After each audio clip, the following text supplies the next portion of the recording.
Okay, everyone. So in this short lecture, I want to talk to you about the language of anatomy. And so this is the foundation as we move forward. Okay, so it's very important that you understand the terms and the body planes and everything, because once we start to move forward, we'll get into like the nervous system, we'll get into the muscular system. And so these terms are going to be used over and over again. And, the directional terms, the anatomical terms, like the body regions and everything. So it's very important that we have a good understanding and a mastery of the language. Okay. So there are a couple different topics that we want to discuss. So the first one I want to go over is the different body planes. Okay, so you have three main body planes. So for example, what I want to use to discuss the body planes is this. So this is our male pelvis. Okay, and so so there's three main planes. So you have the transverse, you have the sagittal, and then or mid-sagittal, and then you also have the frontal or the coronal plane. And so all of those planes are going to be seen here on this model. So let's go over them. So someone tell me what this top one is that goes across. Transverse. Transverse. So this is the transverse plane. And then what's splitting directly down midline, this is known as the mid-sagittal plane. Another term that's used is the median plane. Okay? So keep in mind I said median, it's with an N, not medial with an L, because medial means towards midline. Lateral means away from midline. So they're different things. Okay, so you have median and mid-sagittal. That means the same thing. It's straight down the middle into right and left halves. But if I just say sagittal, that just means in unequal proportions. So it can be more towards the right or more towards the left. So another plane that we have. So transverse, mid-sagittal, we also have the coronal or the frontal plane. So if I take this, so I took the penis off of the male model, and you can see here, right, this is the posterior end. This would be the posterior side, and then this would be anterior. Okay. So let me put this back on. Put this back on. All right, so I've kind of like already introduced directional terms, so let's kind of go over some of those. All right, so we'll start at the top. So superior, what does that mean? It's at the top, right? So you have superior, and then you have inferior is below. And so we always have a point of reference whenever we discuss, when we use these terms. Okay, so for instance, the nose here is what in relation to the lips? It's superior. But if I flip it, let's say the nose is what in relation, or let's say, so the first one I said, so the lips are inferior to the nose, and the nose is superior to the lips. Right, so it depends on the way that you say it. Okay, so that's one. And then I've already mentioned what medial versus lateral. So let's do an example here. So the ear is what in relation to the nose? It's lateral. It's away from midline. But the ear, or the nose, is medial to the ear. Okay? All right, so we did superior and inferior. We did medial and lateral. Let's see. Oh, let me also mention too, so there's other terms we use for superior and inferior. You can say cranial, so like cranial, the cranium. Cranial and caudal. So caudal means tail. So cranial is superior, and then caudal is inferior. So those terms are used synonymously. Okay. So another one is proximal versus distal.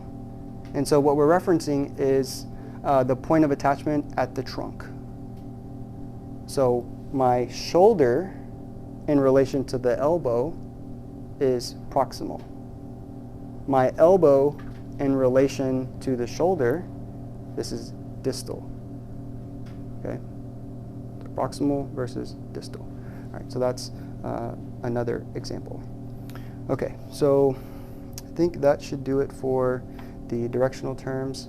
Let's move on to the different body cavities. Okay, so there are two main body cavities. So you have the ventral, which is in the front, the dorsal, which is in the back.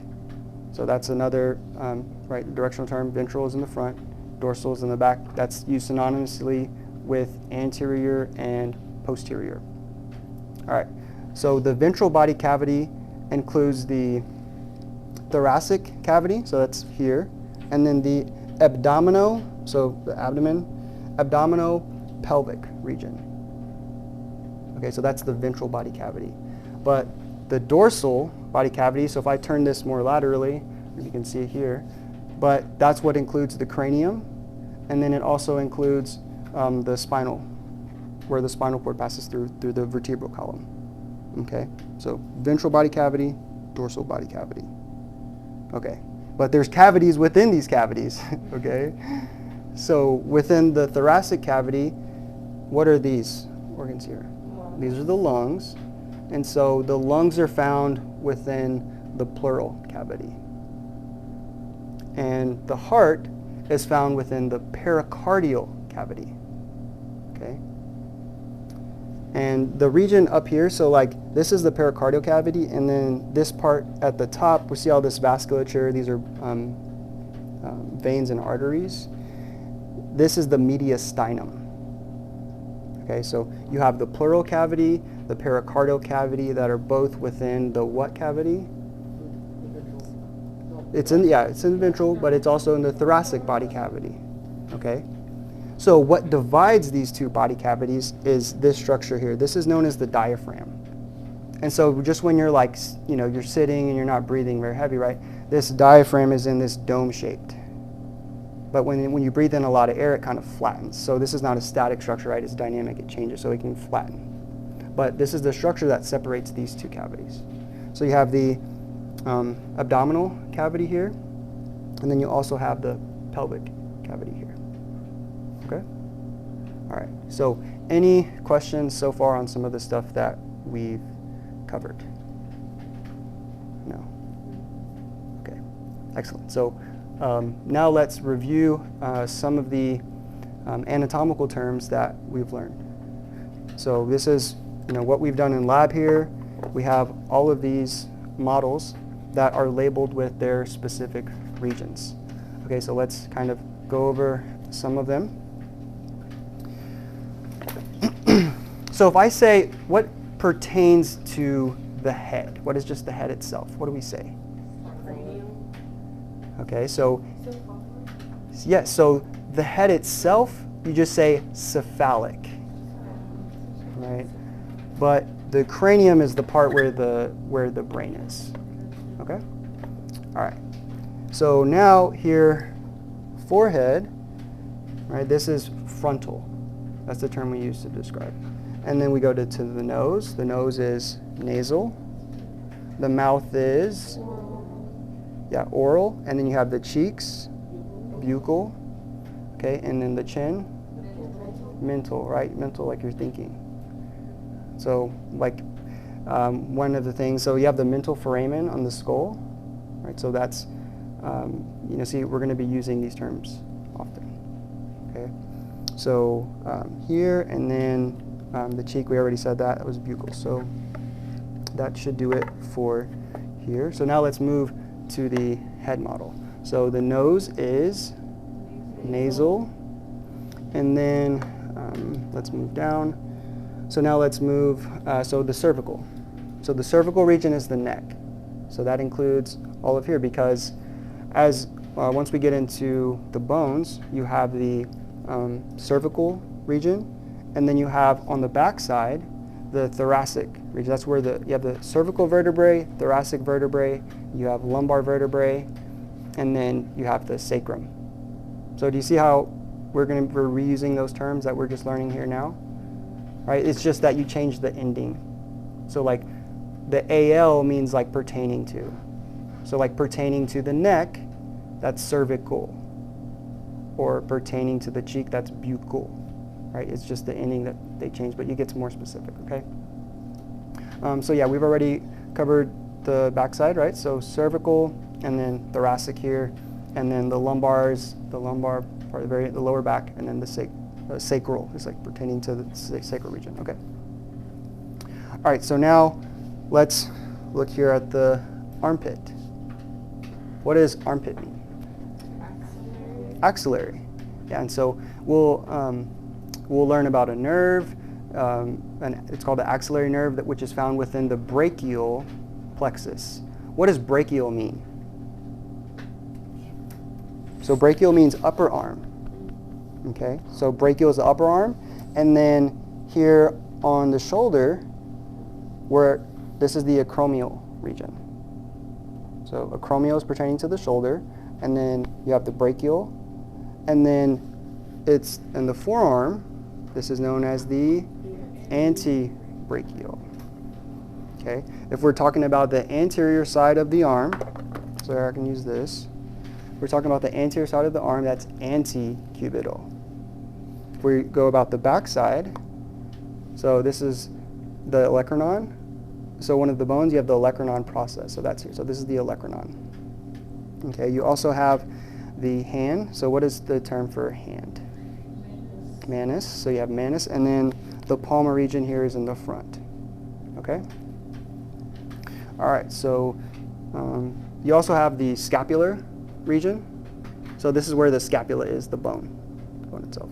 If you were like to take the muscles off, right? So that's the scapula. Okay, so abdominal cavities, the arm. So now let's move back here to the torso. Okay, so if you were to go like this, you know, like a V cut here, this is known as the inguinal region. So you have the inguinal, and then you have the pelvic. So you have the pelvic, and then the pubic region is, where's the male? Yeah, so the pubic region would be down here. Okay, what is where the belly button is? The umbilical. Yeah, so that's the umbilical region. Okay, so let's take this off. So I'm trying not to make this fall off. There it goes. So if we look here, what is this? If you put your hands on your hips, this is the Superman pose. It's the coxal. So you have the coxal region. Okay. All right. So now let's move here to the leg.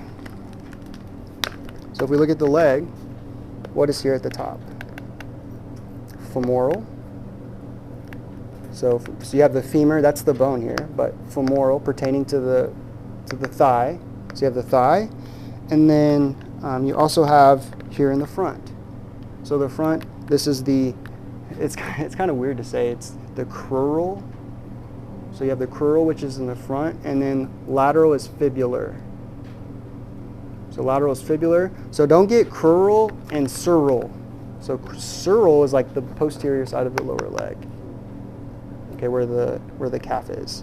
And where my hand is right now, so this is known as the popliteal region. So the popliteus, that's a muscle that unlocks your knee. Okay, but the popliteal, or that region here, is here. And here the butt muscle, where it's near the butt, it's called the gluteal. Yeah, so this is your gluteus maximus. Okay, that's what this muscle is here, but this is the gluteal region. Okay. All right. So any questions regarding some of the topics that we've covered? No? Okay. All right, so that's it for this lecture.